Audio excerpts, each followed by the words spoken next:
ಚನ್ನಪಟ್ಟಣದಲ್ಲಿ ಬಿರುಸುಗೊಂಡ ಮತದಾನದ ಹಬ್ಬ. ಸ್ವಗ್ರಾಮ ಚಕ್ಕರಿಗ ಮತಗಟ್ಟೆಗೆ ಆಗಮಿಸಿದ್ದಾರೆ ಸಿಪಿ ಯೋಗೇಶ್ವರ್. ಮತಗಟ್ಟೆ 167ರಲ್ಲಿ ಕಾಂಗ್ರೆಸ್ ಅಭ್ಯರ್ಥಿ ಸಿಪಿ ಯೋಗೇಶ್ವರ್ ಮತದಾನವನ್ನ ಮಾಡಿದ್ದಾರೆ. ಪತ್ನಿ ಶೀಲಾ ಯೋಗೇಶ್ವರ್ ಜೊತೆ ಮತದಾನವನ್ನ ಮಾಡಿದ್ದಾರೆ ಸಿಪಿ1. ಚನ್ನಪಟ್ಟಣ ಈ ಬಾರಿ ಸಾಕಷ್ಟು ಪೈಪೋಟಿ ಇರುವಂತ ಕ್ಷೇತ್ರ. ಈಗ ಆಲ್ರೆಡಿ ಬೆಳಗ್ಗೆ 7 ಗಂಟೆಯಿಂದ ಮತದಾನ ನಡೀತಾ ಇದೆ. ಬಿರುಸುಗೊಳ್ತಾ ಇದೆ ಮತದಾನ. ಸ್ವಗ್ರಾಮ ಚಕ್ಕರಿಗ ಮತಗಟ್ಟೆಗೆ ಆಗಮಿಸಿದ್ದಾರೆ ಕಾಂಗ್ರೆಸ್ನ ಅಭ್ಯರ್ಥಿ ಸಿಪಿ ಯೋಗೇಶ್ವರ್. ಅವರ ಪತ್ನಿ ಸಮೇತರಾಗಿ ಬಂದು ಮತದಾನವನ್ನ ಮಾಡಿದ್ದಾರೆ. ಮತಗಟ್ಟೆ 167ರಲ್ಲಿ ಕಾಂಗ್ರೆಸ್ನ ಅಭ್ಯರ್ಥಿ ಸಿಪಿ ಯೋಗೇಶ್ವರ್ ಮತದಾನವನ್ನ ಮಾಡಿದ್ದಾರೆ. ಇಷ್ಟು ದಿನಗಳ ಕಾಲ ಸುಮಾರು ಹತ್ತತ್ರ 1 ತಿಂಗಳಿಂದಲೂ ಕೂಡ ಚುನಾವಣಾ ತಯಾರಿಯಲ್ಲಿ ತೊಡಗಿಕೊಂಡಿದ್ರು ಯೋಗೇಶ್ವರ್. ಒಂದು ಹಂತದವರೆಗೂ ಟಿಕೆಟ್ ಪಡ್ಕೊಳ್ಳೋದಕ್ಕೆ ಹೋರಾಟ, ಅದಾದ ನಂತರ ಪ್ರಚಾರ. ಇವತ್ತು ಅವರೇ ಬಂದು ಮತದಾನ ಮಾಡಿದ್ದಾರೆ.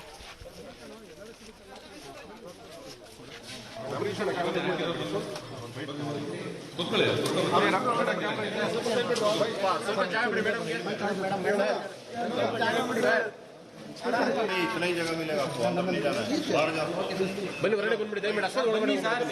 ಮತ್ತೆ ಸಿಸಿಟಿವಿ ರೆಕಾರ್ಡ್ ಆಗುತ್ತೆ, ಬನ್ನಿ ಸೈಡಿಗೆ ಬನ್ನಿ ಸರ್. ನೀನು ಎಲ್ಸಿಡಿ ಕಾಣಿಸಿಲ್ಲ ಅಂದ್ರೆ ನಾನು ಕ್ಯಾಮ್ರಾ ಮುಂದೆ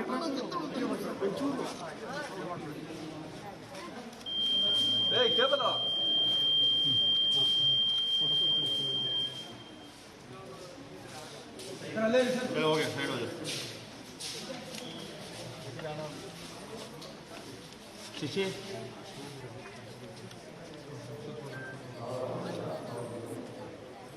7 ಗಂಟೆಗೆ ಮತದಾನ ಪ್ರಕ್ರಿಯೆ ಪ್ರಾರಂಭ ಆಗಿತ್ತು. ಸೊ ಇಲ್ಲಿವರೆಗೂ ಕೂಡ ಪ್ರತಿಯೊಬ್ಬರು ಬಂದು ಮತದಾನವನ್ನು ಮಾಡ್ತಾ ಇದ್ದಾರೆ. ಈಗ ನೀವು ಗಮನಿಸ್ತಾ ಇದ್ದೀರಾ, ಕಾಂಗ್ರೆಸ್ನ ಅಭ್ಯರ್ಥಿ ಯೋಗೇಶ್ವರ್ ಅವರ ಪತ್ನಿ ಅವರು ಜೊತೆಗೆ ಬಂದು ಮತದಾನವನ್ನು ಮಾಡಿದ್ದಾರೆ. ಇದರ ಜೊತೆಗೆ ಎಲ್ರಿಗೂ ಇಲ್ಲಿವರೆಗೂ ಮತದಾನ ಮಾಡಿ ಅಂತ ಕೇಳ್ಕೊಳ್ತಾ ಇದ್ರು. ಇವತ್ತು ಅವರು ಕೂಡ ಬಂದು ಮತದಾನವನ್ನು ಮಾಡ್ತಾ ಇದ್ದಾರೆ. ಇದೊಂದು ನೆಕ್ ಟು ನೆಕ್ ಫೈಟ್ ಇರುವಂಥ ಕ್ಷೇತ್ರ ಅಂತ ಕರೆಸ್ಕೊಳ್ತಾ ಇದೆ. ಯಾರು ಗೆಲ್ತಾರೆ, ಯಾರು ಸೋಲ್ತಾರೆ ಅನ್ನೋ ಲೆಕ್ಕಾಚಾರದ ನಡುವೆ ಪ್ರತಿಷ್ಠೆಯ ಕಣವಾಗಿ ಈ ಕ್ಷೇತ್ರವನ್ನು ತೆಗೆದುಕೊಳ್ಳಲಾಗಿತ್ತು. ಸೊ ಹಾಗಾಗಿ ಇಲ್ಲಿವರೆಗೂ ಬಿರುಸಿನ ಮತ ಪ್ರಚಾರದಲ್ಲಿ ತೊಡಗಿಕೊಂಡಿದ್ರು. ಈಗ ಎಲ್ಲರೂ ವೋಟ್ ಹಾಕ್ತಾ ಇರುವಂಥ ಹಿನ್ನೆಲೆಯಲ್ಲಿ ಅಭ್ಯರ್ಥಿಗಳ ಭವಿಷ್ಯ ಮತಪೆಟ್ಟಿಗೆಯಲ್ಲಿ ಭದ್ರವಾಗ್ತಾ ಇದೆ. ಏನಾಗತ್ತೆ, ಮತದಾರ ಪ್ರಭು ಯಾರ ಕೈ ಹಿಡಿದಿದ್ದಾರೆ, ಯಾರಿಗೆ ನೋವಾಗತ್ತೆ ಅನ್ನೋದು ರಿಸಲ್ಟ್ ಬಂದ ಬಳಿಕ ಗೊತ್ತಾಗಲಿದೆ. ಬಹಳ ಹುಮ್ಮಸ್ಸಿನಲ್ಲಿ ಒಂದೊಳ್ಳೆ ಪಾಸಿಟಿವ್ ವೈಬನ್ನು ಇಟ್ಕೊಂಡು ಗೆದ್ದೇ ಗೆಲ್ತೀನಿ, ಗೆಲ್ಲಲೇಬೇಕು ಅನ್ನುವಂಥ ನಿಟ್ಟಿನಲ್ಲಿ ಬಿರುಸಿನ ಪ್ರಚಾರವನ್ನು ಮಾಡಿದರು ಯೋಗೇಶ್ವರ್ ಅವರು. ಇವತ್ತು ಅವರ ಕುಟುಂಬ ಸಮೇತರಾಗಿ ಬಂದು ಮತದಾನವನ್ನು ಮಾಡಿದ್ದಾರೆ. ಮತಗಟ್ಟೆ 167 ಅವರ ಸ್ವಗ್ರಾಮದಲ್ಲೇ ಬಂದು ಮತದಾನವನ್ನು ಮಾಡಿದ್ದಾರೆ. ರಾಜ್ಯದ 3 ಕ್ಷೇತ್ರಗಳಲ್ಲೂ ಕೂಡ ಬೈ ಎಲೆಕ್ಷನ್ ಕಾವು ಕ್ಷಣದಿಂದ ಕ್ಷಣಕ್ಕೆ ಜೋರಾಗ್ತಾ ಇದೆ. 7 ಗಂಟೆಯಿಂದಲೇ ಮುಂಜಾನೆಯಿಂದಲೇ ಮತದಾರರು ಕೂಡ ಸರತಿ ಸಾಲಿನಲ್ಲಿ ನಿಂತು ಬಂದು ಮತದಾನವನ್ನು ಮಾಡ್ತಾ ಇದ್ದಾರೆ. ಹಿರಿಯರು ಜೊತೆಗೆ ಮಹಿಳೆಯರು ಹಾಗೆಯೇ ಹೊಸ ವೋಟರ್ಸ್ ಎಲ್ಲರೂ ಕೂಡ ಸರತಿ ಸಾಲಿನಲ್ಲಿ ನಿಂತು ಮತದಾನ ಮಾಡ್ತಾ ಇದ್ದಾರೆ. ಮತದಾನದಲ್ಲಿ ನನ್ನ ಹುಟ್ಟೂರು ಚಕ್ಕೇರಿನಲ್ಲಿ ಇವತ್ತು ನಾನು ಜನಸಾಮಾನ್ಯರು ಸರ್ಕಾರದ ಪರವಾಗಿದ್ದಾರೆ ಅಂತ ಅನಿಸ್ತಾ ಇದೆ. ಎಲ್ಲ ಕಡೆ ಉತ್ಸಾಹದಿಂದ ಮತದಾನ ಮಾಡ್ತಾ ಇದ್ದಾರೆ.